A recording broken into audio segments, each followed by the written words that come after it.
Jazzy, you all right, mamas? My legs hurt so bad. It's okay, mamas. I'm not trying to be a bitch. I'm not trying to be rude. It started like all the best disasters do, with good intentions and a group chat. Jazz had been sitting on the couch, her legs propped on a giant bean bag, ice packs draped over her knees. Tina sat nearby, munching kettle chips while watching 90 Day Fiancé. Their living room was strewn with comfort, fuzzy blankets, scented candles, and at least one half-finished crochet project on every chair. "Y'all," Maya typed into the chat, "we need a break from this town.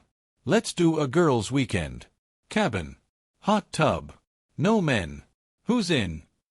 Within minutes, the "Yes Girl"s rolled in. Denise even added a spreadsheet with budget breakdowns and meal planning ideas. Classic Denise. Jazz felt a flutter of excitement. It had been years since she left their small Alabama town for anything more adventurous than a Walmart run. Her weight, now hovering in the 600s, made travel difficult. And her leg pain, sharp and aching from knees to ankles, had worsened in recent months. But she was tired of being the one who always stayed behind. She texted, "I'm in. Don't leave me out this time." Tina looked up, raising an eyebrow. "Are you sure, Jay?" "Not really," Jazz admitted. "But I want to try." The group packed into 2 vehicles Friday morning, laughter echoing as Maya filmed them piling in. "Y'all, we're the 1,000 pounds Roomies on tour. TLC, where you at?" she joked, swinging her camera around. Jazz took her spot in the passenger seat of Denise's SUV, carefully planned. The girls had brought extra pillows and a portable step stool just to help her get in. Still, it was awkward and exhausting, and she gritted her teeth as she swung her legs in. "I got you," Denise murmured as she helped. For the first 2 hours of the drive, it was heaven, gossip, throwback music, Maya's chaotic car karaoke. Jazz forgot her pain for a while. But then, the numbness started. And then the pins and needles. Jazz shifted her legs, trying to get comfortable. Her right knee screamed. A hot throb wrapped her thigh. "You okay?" Tina whispered from the back. Jazz nodded. "Just stiff." But she wasn't. Her leg had swollen noticeably under her leggings. And her foot was starting to turn a shade of purple that was concerning. They stopped at a gas station outside Nashville. Jazz tried to get out of the car. Her leg buckled. "Oh!" Denise was at her side instantly, catching her. "Jazz, girl, what's wrong?" "I don't know. I think it's my leg. It hurts bad." They sat her on a curb. Maya fanned her with a bag of Twizzlers. Tina grabbed a bottle of water. Jazz clenched her jaw. She didn't want this to ruin the trip. The cabin was rustic and beautiful, tucked into a quiet Tennessee hollow, with pine trees whispering outside the deck. Inside, 2 bedrooms, a loft, 1 glorious hot tub, and enough snacks to feed a summer camp. But for Jazz, the stairs were a nightmare. "I'll sleep on the couch," she said quickly. "Better for my back." By evening, her leg had become the center of attention, though no one said it aloud. It was more swollen than she'd ever seen it, red and angry-looking. A part of her calf felt hot to the touch. Tina crouched next to her on the couch. "Babe, I think we need to get this looked at." "I'm not spending our girls' weekend in an ER," Jazz snapped. Denise came in with soup. "You're more important than the weekend. You hear me?" Maya brought her phone over. "Can I Google some stuff?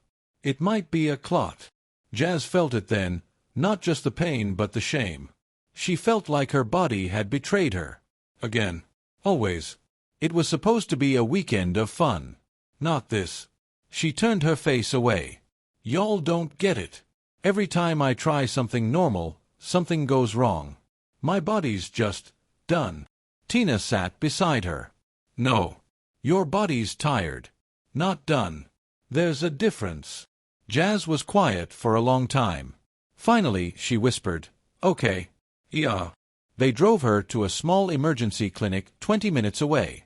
The room was cold, the walls too bright. A nurse checked her vitals, then scheduled her for an ultrasound.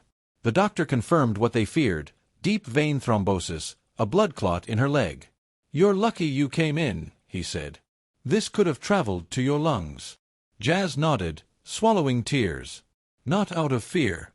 Out of exhaustion. This body, this weight, this fight, was always hanging by a thread. She was started on blood thinners, given leg wraps, instructions, and scheduled a follow-up in her hometown. They offered to admit her overnight, but she refused. "I need to be with my girls." Back at the cabin, it was almost midnight. Jazz was drained, but wrapped in soft pajamas, propped up on pillows. Maya looked nervous. "You okay?" "Yeah," Jazz said. "I think I am." They stayed up late that night, playing card games, eating marshmallows. They made her laugh until her sides hurt. For the first time in a long time, Jazz didn't feel like a burden. Denise helped her soak her feet in warm water on the deck while fireflies danced around them. Tina whispered, "You're gonna be okay. But we gotta take this seriously, Jay." "All of it." Jazz nodded. "I know." Back home, Jazz saw a vascular specialist. She started physical therapy and changed her diet, not in a crash diet way, but for inflammation and strength. She and Tina got matching planners and began logging walks, starting with 5 minutes a day. Some days were still hell. The leg pain flared. Her weight didn't magically melt off. But now, there was a plan, and there was support. She started filming short vlogs with Maya for their YouTube channel, Roomie Real Talk. One episode was titled, "I had a blood clot on our girls' trip. Here's what that taught me." Thousands watched. Jazz spoke honestly. "I used to think pain was just part of being big," she said on camera. "But pain is information. Your body is telling you something. I'm finally learning to listen."